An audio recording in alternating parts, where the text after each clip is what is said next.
یہ بصرہ کا شہر تھا جو اپنی علمی، روحانی اور تجارتی حیثیت کے باعث مشہور تھا۔ اسی بصرہ میں ایک نیک اور پرہیزگار شخص کے ہاں چوتھی بیٹی پیدا ہوئی۔ غربت کا یہ عالم تھا کہ ان کے گھر میں چراغ جلانے کے لیے بھی تیل نہ تھا۔ اسی بچی کا نام رابعہ رکھا گیا، جس کا مطلب تھا چوتھی، کیونکہ وہ اپنے والدین کی چوتھی بیٹی تھیں، اسی لیے ان کا نام رابعہ رکھا گیا۔ یہ عام لڑکی نہیں تھی، بلکہ اللہ نے اسے ایک خاص مقصد کے لیے دنیا میں بھیجا تھا۔ رابعہ کے والد جو ایک نیک اور عبادت گزار انسان تھے، ایک رات سجدے میں گرے اور اللہ سے دعا کرنے لگے۔ اسی رات انہیں خواب میں رسول اکرم صلی اللہ علیہ وآلہ وسلم کی زیارت نصیب ہوئی۔ نبی اکرم صلی اللہ علیہ وآلہ وسلم نے فرمایا، غم نہ کرو، تمہاری یہ بیٹی اللہ کی محبوب بندی ہوگی اور اس کے نام سے دنیا میں دین کی روشنی پھیلے گی۔ جاؤ بصرہ کے امیر کے پاس جاؤ اور کہو کہ وہ ہر روز مجھ پر 40 بار درود شریف بھیجتا ہے، مگر آج وہ بھول گیا، اس کے بدلے وہ تمہیں 400 دینار دے گا۔ جب رابعہ کے والد بیدار ہوئے تو انہیں خواب پر مکمل یقین تھا۔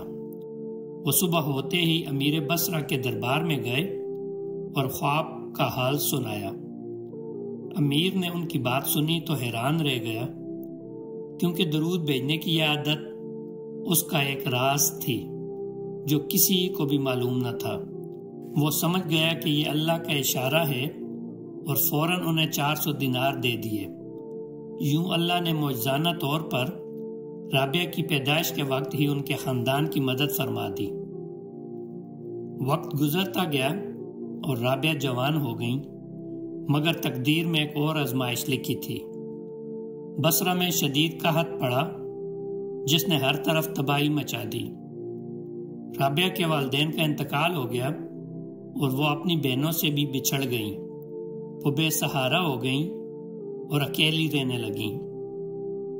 ایک دن وہ شہر کی گلیوں میں جا رہی تھیں کہ ایک ظالم شخص نے انہیں پکڑ لیا اور غلاموں کے بازار میں لے گیا۔ وہاں ان کا سودا کیا گیا اور ایک دولت مند شخص نے انہیں خرید لیا۔ یہ نہایت سخت مزاج انسان تھا۔ اس نے رابعہ کو کام کاج میں جھونک دیا۔ وہ دن بھر سخت محنت کرتی، مگر جب رات ہوتی تو عبادت میں مصروف ہو جاتی۔ وہ سجدے میں جا کر اللہ سے روتے ہوئے دعا کرتی، اے میرے رب، میں نے دنیا کی غلامی میں قید ضرور ہوں، مگر میرا دل صرف تیرا غلام ہے۔ ایک رات ان کا مالک چھت پر سو رہا تھا کہ اچانک اس کی آنکھ کھلی۔ اس نے دیکھا کہ رابعہ نماز پڑھ رہی ہے اور ان کے سر کے اوپر نور چمک رہا ہے۔ وہ حیران ہو گیا اور سمجھ گیا کہ یہ عام لڑکی نہیں ہے، بلکہ اللہ کی ولیہ ہے۔ اگلی صبح اس نے رابعہ کو آزاد کر دیا اور کہا، بیٹی تمہاری جگہ غلامی میں نہیں بلکہ اللہ کے قریب ہے۔ جاؤ جہاں چاہو جاؤ، اپنی زندگی بسر کرو۔ یہ سنتے ہی رابعہ نے اللہ کا شکر ادا کیا اور مکمل طور پر اللہ کی عبادت کے لیے خود کو وقف کر دیا۔ اب رابعہ دنیا سے مکمل طور پر الگ ہو چکی تھیں۔ وہ دن بھر روزے رکھتی اور رات کو عبادت کرتی۔ ان کی دعائیں دل کو جھنجھوڑ دینے والی ہوتی۔ وہ کہتی، اے اللہ، میں تجھ سے جنت نہیں مانگتی اور نہ ہی دوزخ سے نجات چاہتی ہوں، میں بس تجھ سے تیرا قرب مانگتی ہوں۔ ایک دن کسی نے پوچھا، رابعہ، تم عبادت کرتی ہو لیکن جنت کی دعا نہیں مانگتی، کیوں؟ رابعہ نے مسکرا کر کہا، میں جنت کے لالچ میں عبادت کرتی تو ایک تاجر ہوتی، اور اگر دوزخ کے خوف سے کرتی تو ایک غلام ہوتی۔ میں صرف اللہ کی محبت میں عبادت کرتی ہوں۔ یہ بات سن کر لوگ بہت حیران ہوئے۔ رابعہ بصری کی روحانی طاقت اور معرفت کا چرچا پورے بصرہ میں ہونے لگا۔ بڑے بڑے علماء اور ولی ان سے آ کر ملتے۔ ایک دن حضرت حسن بصری رحمہ اللہ نے ان سے کہا، رابعہ تم نکاح کیوں نہیں کرتی؟ رابعہ نے مسکرا کر جواب دیا، اے حسن کیا تم مجھے جنت کی ضمانت دے سکتے ہو؟ حسن بصری رحمہ اللہ خاموش ہو گئے۔ پھر رابعہ نے کہا، صرف اسی کی عبادت میں زندگی گزارنا چاہتی ہوں۔ ایک دن کسی نے انہیں ہاتھ میں جلتی ہوئی مشعل اور پانی کا برتن لیے دیکھا۔ کسی نے پوچھا، رابعہ یہ کیا کر رہی ہو؟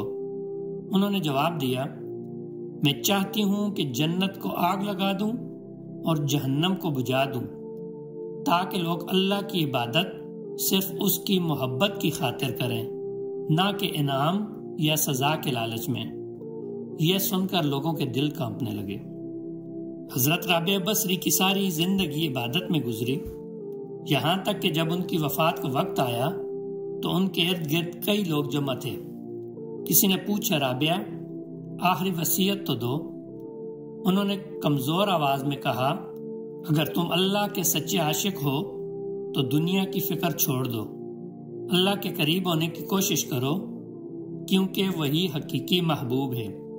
یہ کہہ کر انہوں نے آنکھیں بند کر لیں اور ان کی روح اللہ کی طرف پرواز کر گئی۔ حضرت رابعہ بصری کی زندگی ایک ایسی روشنی تھی جو آج بھی لوگوں کو اللہ کی محبت کا درس دیتی ہے۔ وہ ہمیں سکھاتی ہیں کہ حقیقی عبادت وہی ہے جو بغیر کسی لالچ کے صرف اللہ کے لیے کی جائے۔ ان کی تعلیمات اور اقوال آج بھی زندہ ہیں اور ہر اس دل کو سکون بخشتے ہیں جو اللہ کی محبت کا طلبگار ہے۔